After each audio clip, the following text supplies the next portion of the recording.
Hay, isang umagang kay ganda.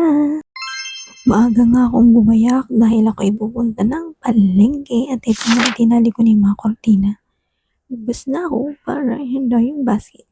Medyo tinanghali na nga ako ng lagay na to. Alas 5 pasado na ng umaga pero madilim pa naman sa labas. Dito na nga ready na ako. Alis na ang inyong kasambahay. Makalipas nga ang isa't kalahating oras, ito'y nakabalik na nga ako sa bahay at ito nga yung aking mga kakaharapin. The usual, wala namang bago. Sasalansa na ating mga pinamili. Naglinis na rin nga pala ako niyan at itutuloy ko na yung gawain ko sa lababo at ayan nga yun.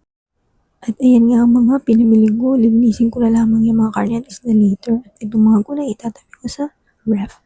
At ayan na nga, hinugasan ko yung tulingan. Ito nga palang ulam namin ngayong araw. Sinaing na tulingan. Ito nga pala ito yung kamyas. Hugasan ko yung babad ng bahagya bago ilagay dito sa ating kaldero. Meron din nga pala itong tamang tigas, paminta. Sasangkapan ko rin to ng suka. Tatansyahin na lang natin itong sinigang mix para medyo may asim. Sinaing tulingan pero maasim. At ito nga palang asin, medyo marami lalagay natin. Naglagay ako dito ng 3 scoop at yung pamintang tansya lamang. Yan ang ating panlasa. Meron din itong bawang, dinikdik lamang at sibuyas. Ayan, isasalansan lang natin ng ganyan. Ilalim ko muna unang ilalagay. Meron rin itong kamyas at lahat na nasangkap ay halo-halo lang naman. At ito na, timplan ko na ito. Nilagay ko na yung isda at ayan na siya nung na-set up. At ang suka ang panghuli. Siyempre lalagyan natin doon ng tubig para may sabaw habang kumukulo. Kailangan nakalubog ang isda. Pag kumulo na siya, hindi na natin siya tatakpan para umalas yung asin at hindi umalat. Sarap kaya na sa aking tulingan. Mapapakain ko dito, be. Karaniwan ngang inaabot ko ng halos 3 oras pag aking pinakukuluan hanggang sa lumambot. O parang maging sardinas na lamang ang mga tinik nito.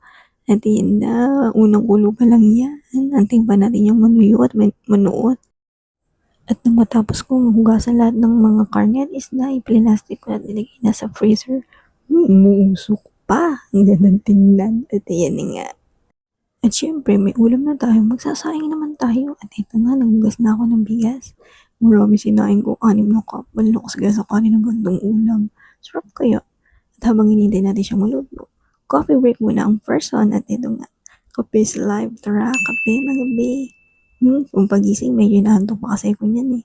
At ito na nga tayo, tuloy-tuloy tayo sa ating gawain at pananghalian matapos ang lahat.